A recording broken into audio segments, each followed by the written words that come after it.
আসসালামু আলাইকুম ওয়া রাহমাতুল্লাহি ওয়া বারাকাতুহু। এই মুহূর্তে আমি দাঁড়িয়ে আছি ঐতিহ্যবাহী জাহাপুর পেশকারুন্নেসা এতিমখানার কক্ষে।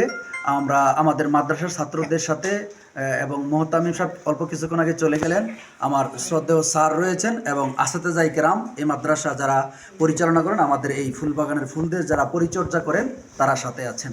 তো আমরা ইতোমধ্যেই আমাদের এক ভাই তিতাস তার বাড়ি প্রবাসী ফয়েজ মোল্লা, আমরা অনেকেই চিনি নাজিম মোল্লা, নাজিমকে মোল্লা নাজিমের ইমিডিয়েট বড় ভাই, তিনি প্রবাসী বাহরাইন থাকেন। তিনি আমার সাথে যোগাযোগ করলেন যে ভাই আমি আপনার জাহাপুর পেশকারুন্নেসা এতিমখানার ছাত্রদেরকে কিছু শীত বস্ত্র দিতে চাই। তাই আমি আমার এই জাহাপুর উত্তরপাড়া ইবতেদায়ী ও পেশকারুন্নেসা এতিমখানার ছাত্রদের তালিকাটা দিলাম, তাদেরকে আজকে শীতের পোশাকটা দিয়েছেন। আল্লাহ তাআলা যেন এই এতিম বাচ্চাদের, এই মাদ্রাসার ছাত্রদের শীত লাঘবের জন্য যিনি বস্ত্র দিয়েছেন, আল্লাহ তাআলা তার কাছ থেকে তাকে যেন উত্তম যাচাই খায় দান করে, সকলে বলি আমিন। এই বিষয়ে একটু কথা বলবেন আমার শ্রদ্ধেয় স্যার জনাব আক্তার হোসেন স্যার। স্যার ফয়েজ মোল্লা আমাদেরকে ইতিমধ্যে এর আগেও একবার মাদ্রাসা সকল ছাত্রকে কিছু খাইয়েছেন, আবারও আমাদের একটা খাবারের ব্যবস্থা একদিনের হবে, আমাদের সাথে খাবার ব্যবস্থা করা হবে। আজকে আপনার মাদ্রাসার এই বাচ্চাদেরকে শীতবস্ত্র দিয়েছেন, আপনি যদি একটু এই সম্পর্কে একটু বলেন। আসসালামু আলাইকুম। ফয়েজ মোল্লা সাহেব তো আমাদের অনেক পরিচিত, তো উনি আল্লাহ পাক ওনাকে টাকা পয়সা দিয়েছেন, উনি বিভিন্নভাবে সহযোগিতাও করতেছেন গরিব দুঃখীদের এবং বিভিন্ন মাদ্রাসা, আমাদের মাদ্রাসা আগেও খাবারের ব্যবস্থা করছে, হয়তো আবার ভবিষ্যতেও করবে।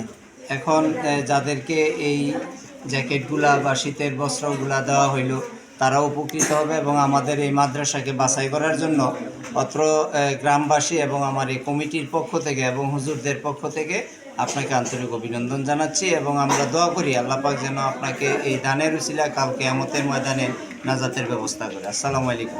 ধন্যবাদ স্যারকে, আমাদের এই মাদ্রাসা ছাত্রদেরকে শীতবস্ত্র দেওয়ার জন্য মোল্লা ফয়েজ মোল্লাকে আমরা ধন্যবাদ জানাই, কৃতজ্ঞতা জানাই। আর উত্তম যাজা যার কাছ থেকে পাবেন তিনি তো মহান আল্লাহ রয়েছেন। আমাদের এই কচিকাচা ছোট ছোট বাচ্চাদেরকে শীত লাগাবের জন্য, এই কনকনে শীতে ছোট ছোট বাচ্চাদেরকে তারা কোরআনে পাক তেলাওয়াত করেন, হাফেজ নাজরানা পড়ছেন, মাদ্রাসায় আছেন, তাদেরকে যে দেখছেন আল্লাহ তাআলা তার পরিবর্তে তাকে তার পরিবারকে দেখবেন, আমাদের এই প্রত্যাশা। তো আমাদের সকলের কাছে আমরা দোয়া চাই, তোমাদের কাছে দোয়া চাই, তোমাদেরকে যে শীত বস্ত্র দিছে তার জন্য দোয়া করবো আল্লাহ তাআলা যেন তাকে কি করে বেশি বেশি করে তার কামাই রোজগার বাড়ায় দেয়, সকলে বলি আমিন। সকলের আসলে যে বড় সাইজটা দিয়েছিলাম, বড় সাইজটা কিছু বাকি রয়েছে, বড় ছাত্রদেরকে আমি এই মুহূর্তে দেখাইতে পারতেছি না, তারা আমার পশ্চিম পাশে রয়েছে, যাদেরকে দিতে পারিনি। আর বাকি যা রয়েছে আমরা গুজ গাছের ব্যবস্থা করছি। তো ফয়েজ মোল্লার কাছে আমরা কৃতজ্ঞতা প্রকাশ করছি। স্যারও বলেছেন যে তার বাড়ি তিতাস, আমাদের বাড়ি মুরাদনগর, তারপরেও আমাদের প্রতিবেশী হিসাবে আমাদের এই মাদ্রাসাকে তিনি বারবার স্মরণ করেন, এই জন্য আমরা তার কাছে কৃতজ্ঞ। তার জন্য উত্তম যাজা আল্লাহর কাছে কামনা করছি। এখানেই শেষ করছি। আসসালামু আলাইকুম ওয়া রাহমাতুল্লাহি ওয়া বারাকাতুহু।